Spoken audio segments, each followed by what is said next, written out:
सुधांशु जी, जैसे ED CBI की कार्रवाई शुरू होती है, लोग ये चर्चा शुरू कर देते हैं, अब इसके खिलाफ एक्शन हुआ, अब ये जेल जाएगा, अब जेल जाएगा, तब जाएगा।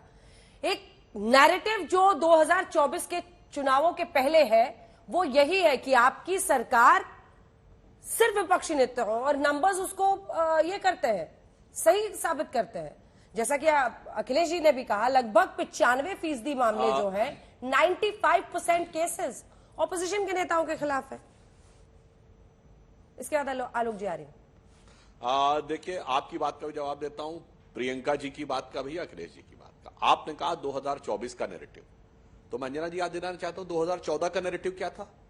तभी तो यही भ्रष्टाचार था, और यही नेता और यही पार्टियां भ्रष्टाचार में डूबी हुई थी।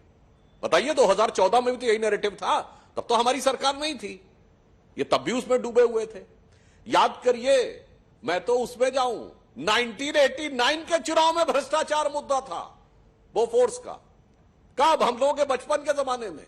और आज कहने का प्रयास करते हैं जैसे सब कुछ 2014 के बाद हो रहा, उससे पहले एकदम पाक साफ एकदम उजले थे, जबकि तमाम लोग, मैंने कहा ना कि जेलों में आते जाते कोर्ट कचहरी के चक्कर काटते रहते थे।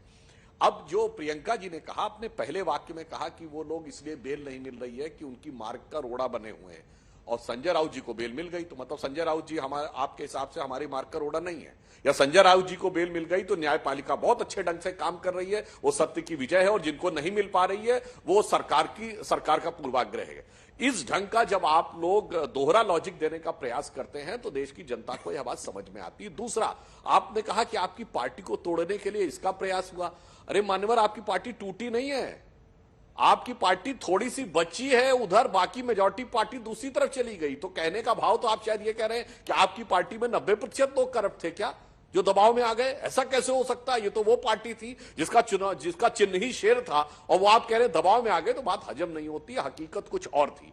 हेमंता बिश्व शर्मा जी के बारे में जो लोग बार बार कहते हैं, जिस वाटर घोटाले की बात करते हैं, इसको ये लोग कहते थे खुद घोटाला, कहते थे नहीं है, हम लोग मानते थे शक है। और भाजपा में आने के बाद भी हेमंता बिश्व शर्मा कलकत्ता में सीबीआई के सामने अपीयर हो चुके हैं, उनको एक बार संबंध किया जा चुका है, ऐसा नहीं है जो कहने का प्रयास कर रहे हैं। अब मैं अखिलेश जी की बात का जवाब देता हूं।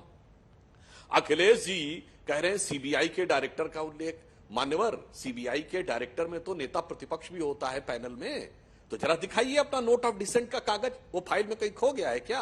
अरे जिस समय मिस्टर जोसेफ को विजिलेंस कमिश्नर नियुक्त होना था, सुषमा स्वराज जी ने वो पूजा, जो उनका नोट ऑफ डिसेंट था, मीडिया में जारी कर दिया था, फैक्ट के साथ कि इनके ऊपर ये आरोप था, ये फैक्ट है, चेक कर लीजिए। दिखाइए कहां है सीबीआई डायरेक्टर के अपॉइंट करने के समय आप लोगों ने फैक्ट के साथ अगर कुछ किया हो। फैक्ट ना होने के कारण यह समस्या होती है। और आपने कहा एनआईए के एक वकील ने कहा था। अखिलेश जी, जरा वकील का नाम बताइए और फिर बताइए वकील ने कहा क्या था।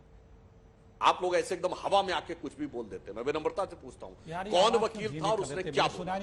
ये इनसे पूछ लीजिए, अगर अखिलेश जी नाम बता दें, नहीं तो मैं पूरी बात पूरी कर लूं, फिर ये आगे बोलेंगे। यदि नाम नहीं पता तो कोई बड़ी बात नहीं, अक्सर आदमी को नाम नहीं पता होता है।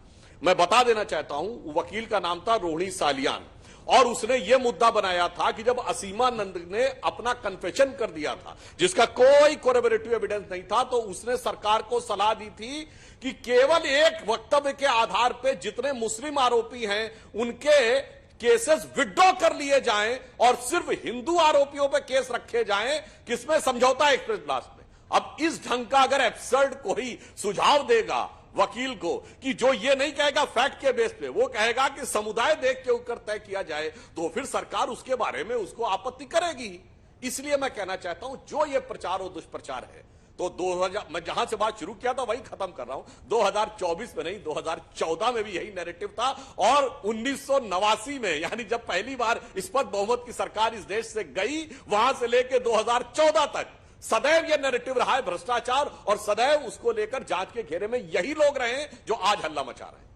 ठीक है, एक बार प्रियंका जी पहले जवाब दे लें, उसके बाद में अखिलेश जी आप दीजिएगा, क्योंकि पहले आपकी पार्टी पर ही उन्होंने हमला किया है। और अगर संजय राउत को बेल मिल जाए तो कोर्ट बड़ा अच्छा, दूसरी जगह में नहीं मिले तो फिर क्या कोर्ट भी मैनिपुलेट हो रहा है? मतलब प्रश्न उठते उठते कहां तक पहुंचेंगे, ये मुद्दा बन जाता है प्रियंका जी।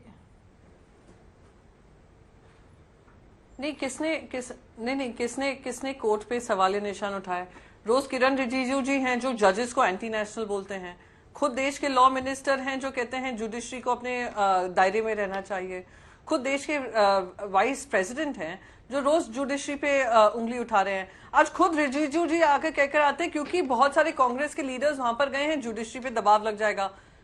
क्या क्या आप लोग बोलते हैं, आप ही तानक आप ही पूरक। तो ये इन लोगों का जो ये आर्ग्यूमेंट हो गया है, हम तो कह रहे हैं जुडिशरी इंडिपेंडेंट होनी चाहिए, एनफोर्समेंट डायरेक्टरेट इंडिपेंडेंट होना चाहिए। सीबीआई का हवाला कौन देता था 2014 से पहले? कौन ये कहता था कि सीबीआई अंडरमाइन की जा रही है, सीबीआई को सरकार दबाव बना रही है? भारतीय जनता पार्टी ही करती थी। सिंपल सवाल है। और रही बात संजय राउत जी की, संजय राउत जी के केस में ना सत्य था ना तथ्य था, और जब जुडिशरी के सामने आया, पीएमएलए कोर्ट ने अपना जो बेल का वो था जजमेंट था उन्होंने दिया है, जिसका मैं आपको हवाला दे रही हूं।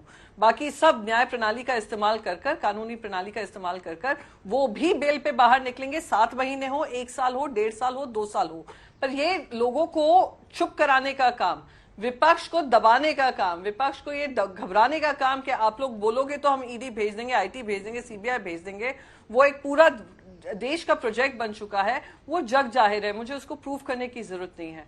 तो जहां तक लड़ाई की बात है, हम सब लड़ रहे हैं, और जो इनके साथ लड़ने के लिए काबिल नहीं है वो उस तरफ जा रहे हैं, वॉशिंग मशीन में धुलकर आ रहे हैं, और जो लड़ाई लड़ रहे हैं वो डटे हुए हैं, जेल के अंदर हो, जेल के बाहर हो। पर सब जानते हैं ये राजनीतिक ऑपोजिशन का काम है, राजनीतिक विपक्षी दलों को खत्म करने का काम है, जो भारतीय जनता पार्टी कर रही है।